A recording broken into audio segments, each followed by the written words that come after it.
Voilà, bonjour et bienvenue dans notre vidéo euh, où nous parlons, la fois passée nous avons eu à parler de formatage. Je vous ai montré comment faire le formatage, nous avons eu à parler des entrées-sorties, nous avons dit que la fonction qui permet de récupérer les caractères à partir du clavier, c'est les prints, d'afficher les données plutôt à partir de l'écran, c'est les prints.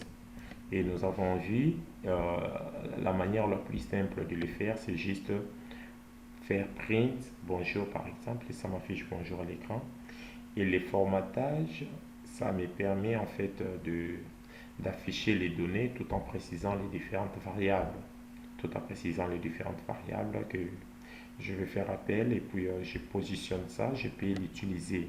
Ici en fait c'est le formatage par défaut, default. Par défaut. Et puis ici, j'ai fait le formatage en précisant tout simplement la position de chaque élément. Tandis que ici, je déclare en fait les différentes variables au moment de formatage et je précise comment est-ce que je peux les afficher. Ici, j'avais dit que c'est les inputs. Ici, c'est inputs, c'est-à-dire la lecture à partir du clavier. Comment est-ce que vous pouvez les faire? Quand je dis ceci, j'ai dit programmation en Python, programmation en Python, en Python, en Python comme ça. Et quand je fais ça, il m'affiche à l'écran la programmation en Python. Voilà, là nous venons de voir deux méthodes, méthode print et puis méthode input qui permet d'afficher et puis de lire les données à partir du clavier, c'est-à-dire les données de l'utilisateur. Après ça, j'aimerais que nous puissions parler un peu des opérations en Python, des opérations en Python. Alors, en Python, nous avons plusieurs types d'opérations. Nous avons ce que nous appelons les opérations arithmétiques,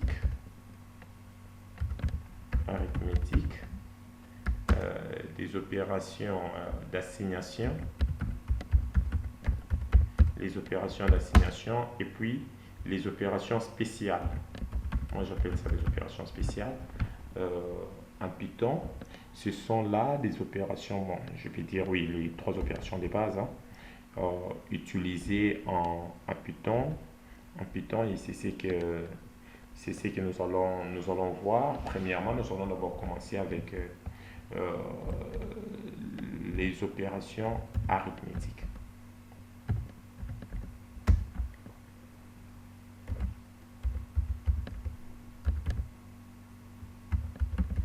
Les opérations arithmétiques,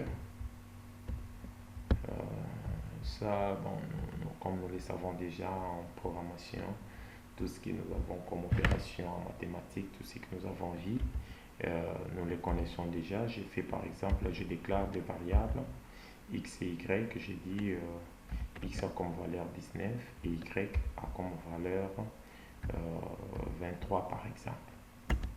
23. Alors, la première opération, ça s'appelle l'addition. Ça s'appelle l'addition. Il suffit juste de faire par exemple print x plus y. X plus y, ça va me renvoyer ceci. Ça va me renvoyer ça, 42. Et puis, deuxième opération, c'est ce que nous appelons la soustraction. La soustraction, là, j'ai fait print x moins y.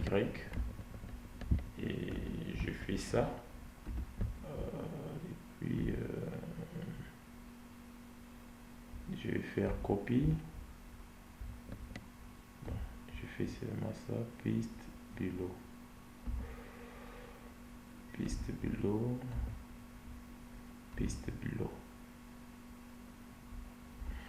Voilà, ça c'est la soustraction, c'est normal, que 23 moins 4. Et puis il y a une autre opération que nous appelons euh,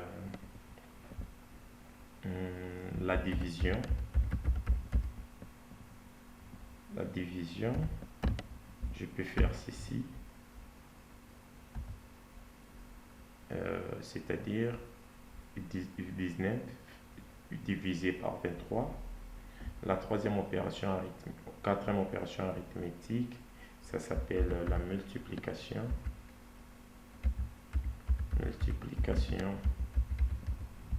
La multiplication, je fais ça et je fais ça. Voilà. 19 multiplié par 23, ça me donne 437. Il y a une autre opération que nous appelons le modulo. Modulo, je pense bien que nous comprenons déjà. Les modulos, c'est les restes de la division entière. Si vous ne savez pas comment calculer les modulos, il suffit juste d'aller sur Google, taper, vous allez retrouver quelque chose. Comment calculer les modulos. Si mon écran blanc passait, j'allais expliquer ça, mais je ne sais pas qu'est-ce qui ne va pas. Je dois peut-être redémarrer la machine pour que ça puisse très bien passer. Puis, mais modulo, c'est quoi? C'est les restes de la division entière.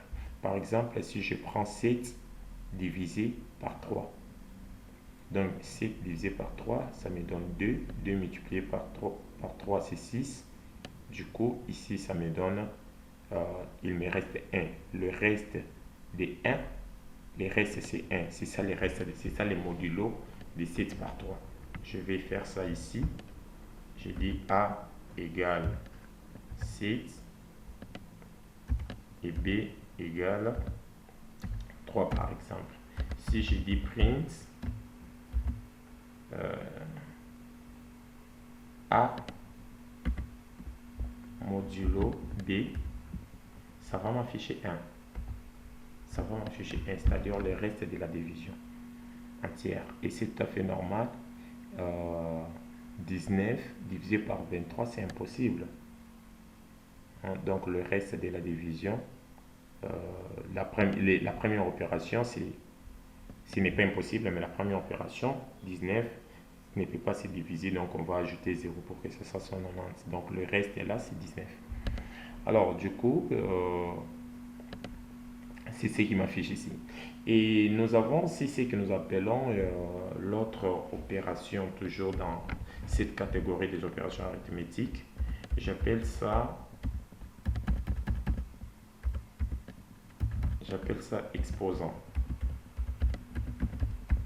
Exposant, j'ai fait par exemple print en Python, j'ai dit x exposant y. Donc 19 exposant 23, ça me donne un très grand nombre là, c'est ce qui s'affiche à l'écran. Et puis nous avons une division qui est propre pour Python, que nous appelons le float division. Le float division, j'ai dit par exemple print x float division y. Quand je fais ça,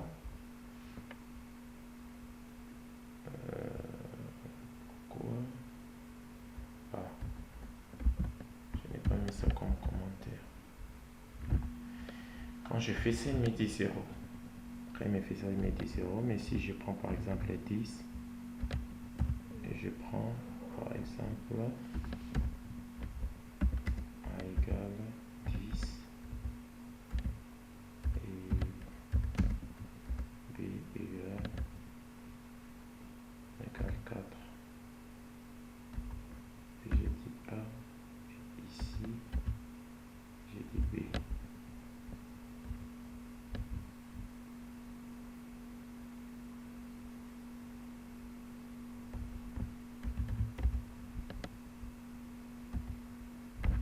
Il me donne 2. C'est-à-dire la plus petite valeur en divisant 5 par par 4, ça me donne 2. 2 divisé, ça me donne 8. Le plus petit nombre qui divise 4, donc le plus petit, comment je peux expliquer ça? Bon, ok, la vidéo va prendre, va déjà, les 15 minutes, ça va déjà arriver bientôt. Je vais essayer de faire de mon mieux pour redémarrer ma machine. Comme ça, je vais vous expliquer très facilement les floor division. Euh, avec l'écran blanc, je vais vous expliquer comment le floor division marche. Sinon, je vous dis merci beaucoup d'avoir suivi cette vidéo et puis n'oubliez pas de vous abonner. On se voit à la prochaine vidéo. Bye bye.